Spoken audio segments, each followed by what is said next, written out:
शुरुआत करते हैं बुलेटिन की। सबसे पहले रुक करेंगे इस वक्त की खबर का। इस वक्त की खबर हमें मिल रही है लखनऊ से। विधान परिषद का आखिरी दिन कल है। लखनऊ से खबर आपको बता रहे हैं। बीजेपी ने अब तक उम्मीदवारों की सूची जारी नहीं की है।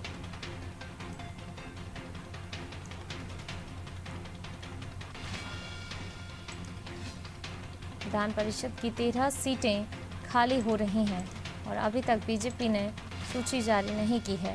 सपा के 6, बीजेपी के 3।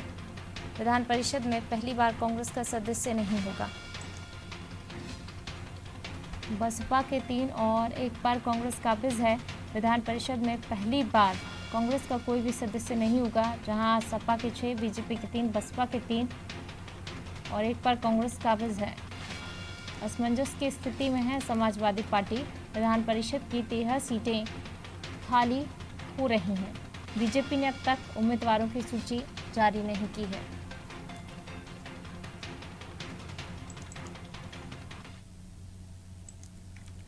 और ज्यादा जानकारी के लिए सीधा रुख कर लेते हैं UP bureau chief Raghavendra Pandey ji का। राघवेंद्र जी हमारे साथ लाइव जुड़ रहे हैं।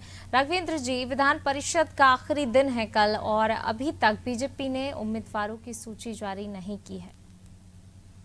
इस वक्त बीजेपी के कई नेता दिल्ली का चक्कर काट रहे हैं और उनको लग रहा है कि मेरा भी नंबर आ सकता है। फिलहाल बीजेपी अभी बहुत असमंजस में है। हालांकि सूची तो आज जारी करना ही पड़ेगा क्योंकि तैयारी भी करनी है और कल लास्ट डेट है नामांकन के लिए। समस्या बीजेपी के सामने यह है कि 13 में से 7 सीटें सीधा मंत्री के खाते में जा रहे हैं, जो मंत्री बन गए हैं और किसी सदन के सदस्य नहीं है, तो उनके खाते में जाएगी। और उप मुख्यमंत्री केशव प्रसाद मौर्य का भी कार्यकाल लगभग 6 जुलाई को समाप्त हो रहा है, उनको भी रिपीट करना है। और कुल मिलाकर 13 में से 9 सीट ही बीजेपी के खाते में आ रही है। तो ऐसे में 7 सीधा इनके मंत्री चले जा रहे हैं। 2 अब जो बड़े पदाधिकारी हैं उत्तर प्रदेश के, उनके लिए रिजर्व हो रही है, परंतु उसमें दावेदार बहुत अधिक लोग हैं, इसलिए अभी टाइम लग रहा है, वक्त लग रहा है। और सभी यहाँ के जो नेता हैं वो दिल्ली से लेकर लखनऊ तक एक कर दिए हैं। अपने कहीं न कहीं से वो पार्टी तक अपनी बात पहुंचा रहे हैं किसी न किसी माध्यम से। अब देखिए, आज शाम तक हो सकती है कि सूची आ जाए और कल भी समय है, कल भी नामांकन कर सकते हैं, लेकिन सूची तो आज दिन भर में देनी ही। वहीं हम समाजवादी पार्टी की बात करें, समाजवादी पार्टी में लगातार नाम परिवर्तन देखे जा रहे हैं। 4 उनको 13 में से 4 उनके खाते में जा रही है। लगातार ये हो रहा है कि इनको दिया जाएगा टिकट, तो फिर कोई कह रहा है मुस्लिम समुदाय को दिया जाएगा, फिर आजम के खास लोगों को दिया जाएगा। इसी असमंजस में समाजवादी पार्टी भी है। फिलहाल जो मोटा मोटा मैं नाम अगर बताऊं तो स्वामी प्रसाद मौर्य विधान परिषद जा रहे हैं, क्योंकि वो विधानसभा का चुनाव हार गए थे। एक सोबरन सिंह यादव है, उनको भी समाजवादी पार्टी भेज रही है। जो 2 नाम है उस पर असमंजस बरकरार है कि वो अखिलेश के खास लोग जाएंगे या सहयोगी जाएंगे, इस पर भी उनकी सूची आनी बाकी है। वहीं स्थिति को देखते हुए 3 जो सदस्य थे बीएसपी के, वो अब एक भी नहीं रिपीट हो रहे हैं क्योंकि उनके पास संख्या नहीं है। सिर्फ एक विधायक है विधानसभा में। कांग्रेस की बात करें तो कांग्रेस 113 साल के इतिहास में पहली बार शून्य होने जा रही है विधान परिषद में। 6 जुलाई को कार्यकाल दीपक सिंह का समाप्त होने जा रहा है और दीपक सिंह अकेले कांग्रेस के ऐसे नेता हैं जो विधान परिषद में अपनी बात बेबाकी और तथ्य के साथ रखते हैं।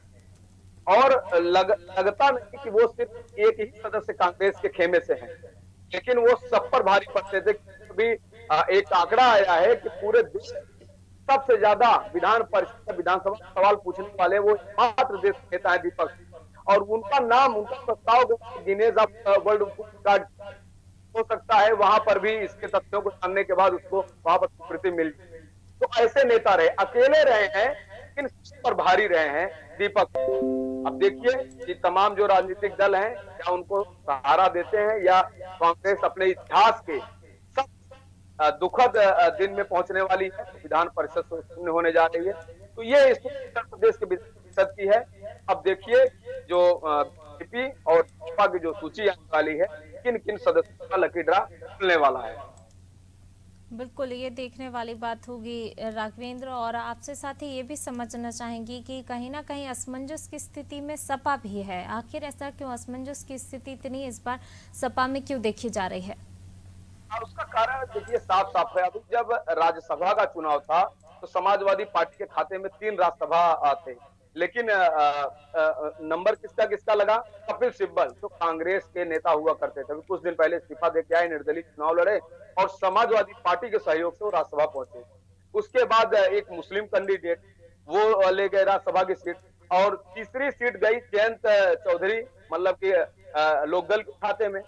तो इस तरह से तीनों राज्यसभा अखिलेश यादव के जो कोर वोटर हैं, यादव से जो रिलेटेड लोग हैं, उनके खाते में नहीं है। इसी तरह से स्थिति यहाँ भी देखी जा रही है। यहाँ पर स्वामी प्रसाद मौर्य जो भाजपा से सपा में आए थे विधानसभा चुनाव में, उनके खाते में जा रही है। शोभरन यादव जो पुराने समाजवादी कार्यकर्ता हैं, उनके ऊपर पार्टी विचार कर रही है।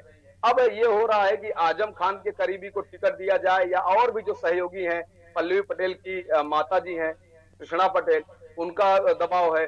ओम प्रकाश राजभर जो सहयोगी दल हैं उनके, उनके अपने पुत्र अरविंद राजभर का दबाव है। वहीं महान दल के जो अध्यक्ष हैं केशव देव मौर्य, उनका दबाव है। तो ऐसे कर सहयोगियों का दबाव अखिलेश के ऊपर है, वो चिंता का विषय है। इसीलिए अभी लिस्ट पूरी तरह से आ नहीं पा रही है। लेकिन समाजवादी पार्टी को भी जो भी बात करनी होगी, आज वो करके लिस्ट तो आज उनको फाइनल करना ही पड़ेगा, क्योंकि कल नामांकन लास्ट डेट है, जिसको आगे नहीं बढ़ाया जा सकता है। उस पहले ही सारी औपचारिकता पूरी करके नामांकन दाखिल करना होगा। बिल्कुल, शुक्रिया इस तमाम जानकारी को साझा करने के लिए राघवेंद्र। तो बिल्कुल आज जो है कैसे भी करके नामांकन उम्मीदवारों की सूची जारी करनी होगी, बताने होंगे नाम, क्योंकि बीजेपी ने अब तक उम्मीदवारों की सूची जारी नहीं की और ऐसे में विधान परिषद का कल आखिरी दिन है, तो आज किसी भी हाल में जो है उम्मीदवारों की सूची जारी करनी होगी।